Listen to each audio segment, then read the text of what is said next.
Hello everybody, I am Jigna Jankart. Today we are going to learn Science chapter number 3, Fiber to Fabric. I explained in Hindi and also I have attached some additional picture. 3.2. Now children, silk के बारे में हम जानेंगे. वूल के बारे में हमें पता चल गया कि कैसे वूल बनाया जाता है. Now it is silk. Silk fibers are also animal fibers. Silkworms spin the silk fibers. Silk fibre जैसे वूल है वो एनिमल फाइबर है, वैसे ही सिल्क जो है वो भी एनिमल फाइबर्स ही है. और ये जो सिल्क फाइबर्स है वो कौन बनाता है? Silkworms. The rearing of silkworms for obtaining silk is called sericulture.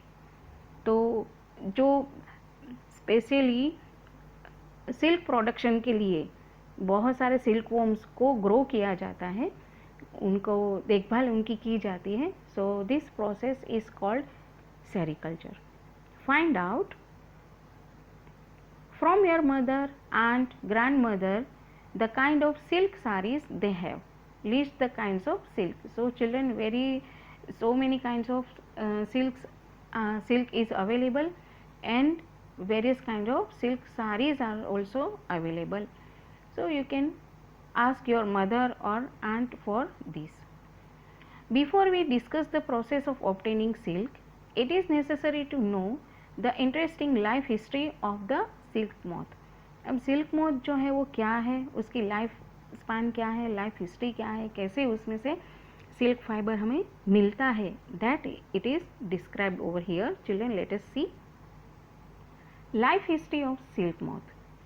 The female silk moth lays eggs from which hatch larvae which are called caterpillars or silkworm. First of all children, female silk moth है, mostly probably वो mulberry leaves पे eggs जो है वो lay करती है, eggs देती है around 300 to 400 at a time.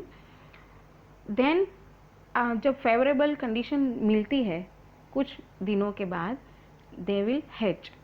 तो उसमें से लार्वा बनेगा, जो नेक्स्ट स्टेज है दैट इज कॉल्ड लार्वा, और इसे हम कैटरपिलर या सिल्कवॉर्म्स भी कहेंगे. They grow in size and when the caterpillar is ready to enter the next stage of its life history called pupa. Grow करेंगे कैसे? मोस्टली मलबरी लीव्स जो है वो उनका फूड है, वो खाते हैं और ग्रो करते हैं. ग्रो करने के बाद वो प्यूपा स्टेज पे आता है. प्यूपा दैट मीन्स वो ऐसा स्टेज है कि जब वो सिल्क फाइबर्स जो है वो प्रोड्यूस कर सकता है. It first weaves a net to hold itself, then it swings it head from side to side in the form of the figure of 8. अब जो प्यूपा जो है वो क्या करेगा कि it secrets protein fibre. Actually वो सलाइवा है और उससे वो प्रोटीन फाइबर्स जो है वो निकलते हैं, और एक दोनों तरफ फाइबर्स को जोड़ के फिर इसमें अपना हेड जो है वो 8 फिगर में वो इधर से उधर ऐसे घुमाएंगे और सलाइवा जो है वो उसमें से प्रोड्यूस होती रहेगी. सो एक स्मॉल ओवल बॉल जैसा बनेगा, that is called cocoon. During this movement of the head, the caterpillar secretes fiber made of a protein which hardens on exposure to air and becomes silk fiber. Children, यहाँ पे एक figure है, आप देख सकते हो. The first one, male and female moth, they are adult moth. Then in figure C, eggs on mulberry leaves is given. Then in D it is silkworm. In F figure number E it is given cocoon, and the last one cocoon with developing moth.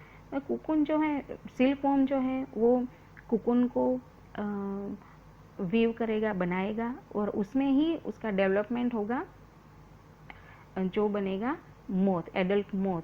और उसके बाद ये cocoon को तोड़ के वो बाहर आ जाएगा, दैट इज वो बनेगा ऐसे एडल्ट सिल्क मोथ। जो प्रोटीन है, सॉरी, हाँ, let us read again. During this movement of the head, the caterpillar secretes fiber made of a protein which hardens on exposure to air and becomes silk fiber. तो ये जो इसमें से protein जो fibres निकलते हैं, it is rich in protein, और जैसे ही वो एयर के कनेक्शन में आते हैं, एयर के साथ जैसे ही वो एक्सपोज होते हैं एयर में, वो सिल्क फाइबर बनते हैं। Soon the caterpillar completely covers itself by silk fibers and turns into pupa. तो जो सिल्क फाइबर, जो कैटरपिलर है वो अपने आप को पूरा सिल्क फाइबर्स से कंप्लीट कवर कर लेगी। And now the next stage is called pupa. This covering is known as cocoon. जो बाहर का आउटर लेयर है ऑफ वाइट या वाइट कलर का, जो ओवल शेप का बोल लाइक स्ट्रक्चर है, that is called cocoon. The further development of the pupa into moth continues inside the cocoon. Silk fibers are used for weaving silk cloth. Can you imagine that the soft silk yarn is as strong as a comparable thread of steel? Children, silk fibers जो है भले ही हमें एकदम थीन fibre है, लेकिन उसकी strength जो है उतनी ही थिकनेस का स्टील का कोई थ्रेड हो उतना हार्ड होता है, that means it is very strong. The silk yarn is obtain from the cocoon of the silk moth. Silk जो है यार्न कहाँ से मिलेगा हमें? कुकुन में से। There is a variety of silk moth which look very different from one another, and the silk yarn they yield is different in texture. तो silk moth जो है, जो कुकुन बनाते हैं, वो हर एक कुकुन जो है सेम नहीं होता, उसका लुक भी अलग होता है और उसमें से जो सिल्क फाइबर्स मिलता है वो भी अलग होता है, जैसे कि उसका टेक्सचर अलग होता है, that means course, smooth, shiny. कोई जो है थोड़ा रफ स्ट्रक्चर इसका होता है, कोई जो थोड़ा स्मूथ होता है, कोई एकदम शाइनी होता है। So they are different. This tussar silk, muga silk, kosa silk etcetera are obtain from cocoon spun by different types of moth. So यहाँ पे हमें अलग अलग टाइप के सिल्क दिखाए हैं, सो वो भी डिफरेंट टाइप ऑफ मोथ से हमें ये मिलता है। The most common silk moth is the mulberry silk moth. Mostly जो silk मिलता है that is mulberry silk moth. The silk fiber from the cocoon of this moth is soft, lustrous and elastic and can be dyed in beautiful colors. Mulberry silk जो है वो ज़्यादातर use होने का reason, एक सबसे बड़ा रीज़न ये है कि ये जो सिल्क फाइबर मिलता है वो एकदम सॉफ्ट होता है, लस्ट्रस दैट मीन थोड़ा शाइनी भी होता है, एंड इलास्टिसिटी भी होती है, फ्लेक्सिबल होता है, and can be died in beautiful colours. किसी भी कलर में उसे रंगा जा सकता है। सेरीकल्चर और culture of silk worm is a very old occupation in India. India produces plenty of silk on A commercial scale. तो जो सिल्क वॉर्म्स का को ग्रो किया जाता है वो है बहुत ही पुरानी इंडस्ट्री है और उसे कमर्शियल बेस पे उसे ग्रो किया जाता है. Now it is given activity 3.5. Collect PCs of silk cloth of various types and paste them in your scrap book. बहुत सारे सिल्क कुछ पीसीज कलेक्ट करो, उसे स्क्रैप बुक में लगाओ. You can find them in a tailor's shop among the heap of waste cut pieces. कहीं भी extra PCs जो होते हैं टेलर की दुकान पे, वहाँ से हमें ये मिल सकता है. Take help of your mother, aunt और teacher and identify the types of silk such as mulberry silk, tussar silk, eri silk, muga silk etcetera. किस टाइप का सिल्क है वो आप पता लगा सकते हो. Compare the texture of this silk with that of the artificial silk pieces. Which certain synthetic fibers.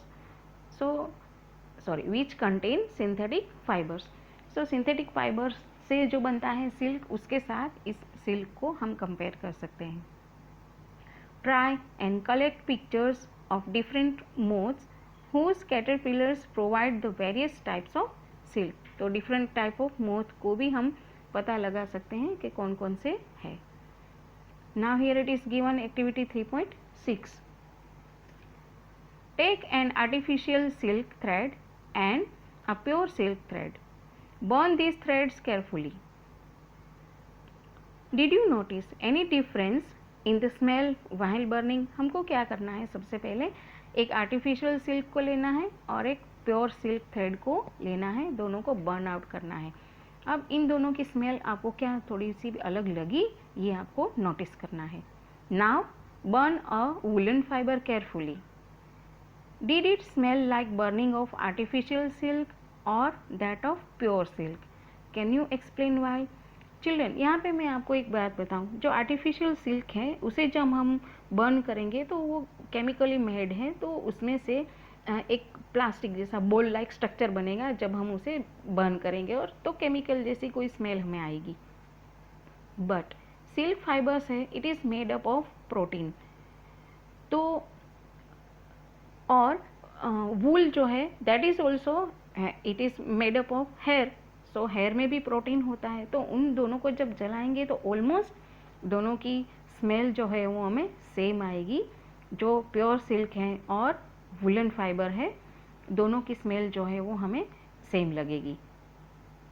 To remember when the cocoon stage is reached in the life history of the silk moth, try the following activity.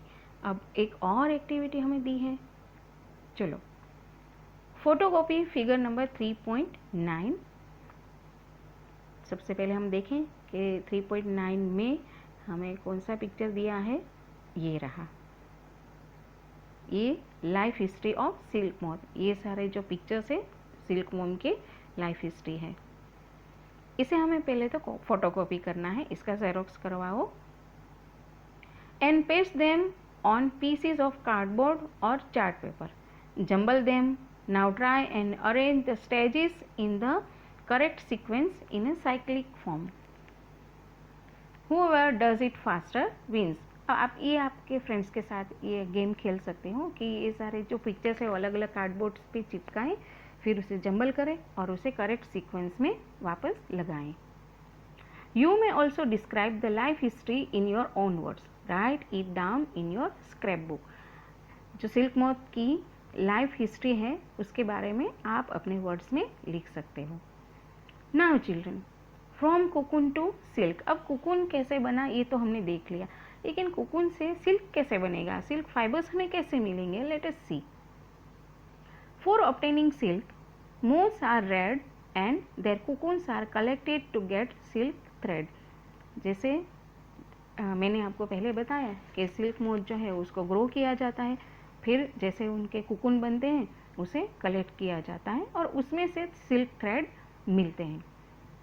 The first stage is rearing silk worm.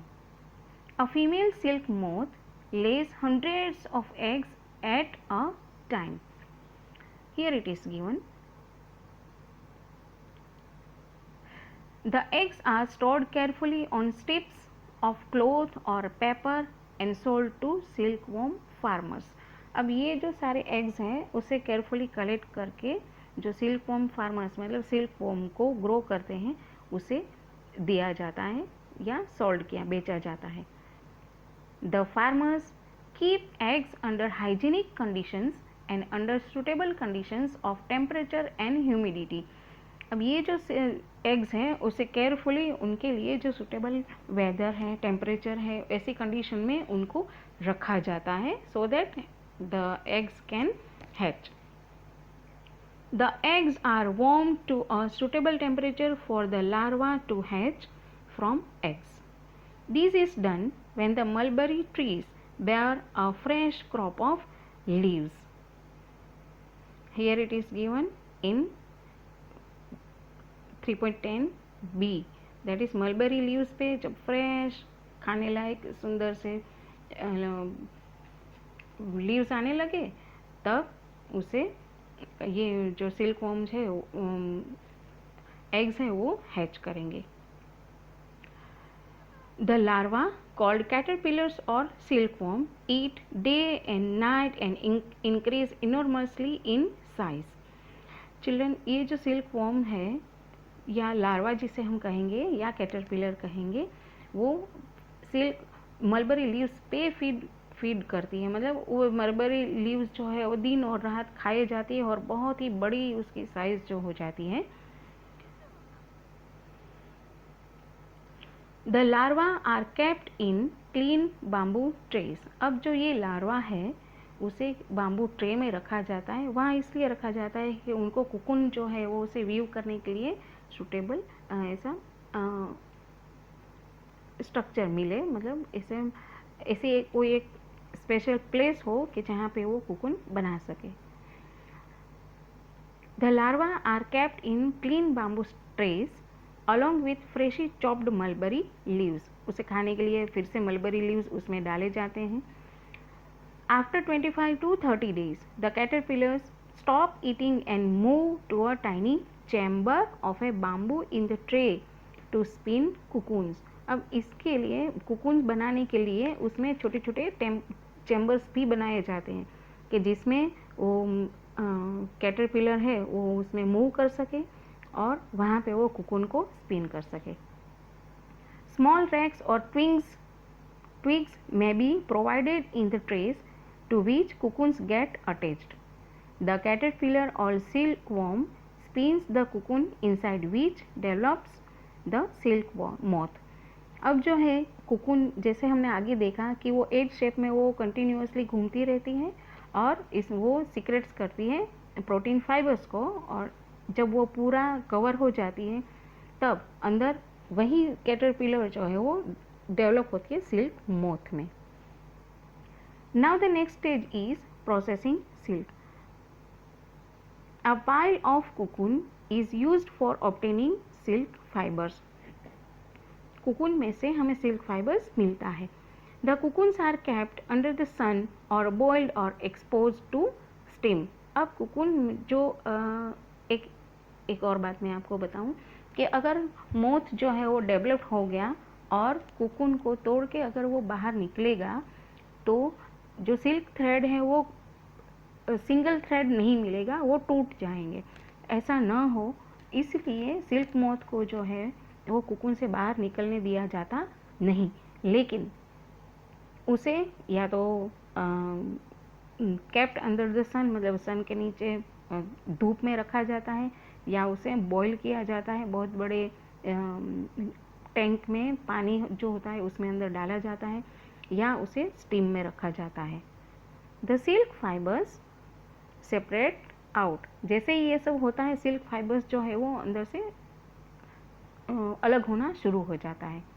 The process of taking out threads from the cocoon for us as silk is called reeling the silk. अब इसमें से actually वो single thread होता है तो एक cocoon को खोल के फिर उसको रीलिंग किया जाता है. दैट एक one cocoon that is one single thread. Reeling is done in special machines which unwind the threads or fibers of silk from the cocoon. Silk fibers are then spun into silk thread which are woven into silk cloth by weavers. So reeling जो है वो special machine पे किया जाता है. उसके बाद उसमें से थ्रेड या फाइबर को निकाला जाता है. दैट इज कुकुन से जो निकाला जाता है फाइबर्स उसे कहेंगे अनविन करना, मतलब निकाल देना, वो रीलिंग प्रोसेस है. उसके बाद सिल्क फाइबर्स को जो है वो सिल्क थ्रेड बनाया जाता है और उसके बाद उसमें से क्लोथ्स बनते हैं. So children, it was the full lesson. I hope you have understand this.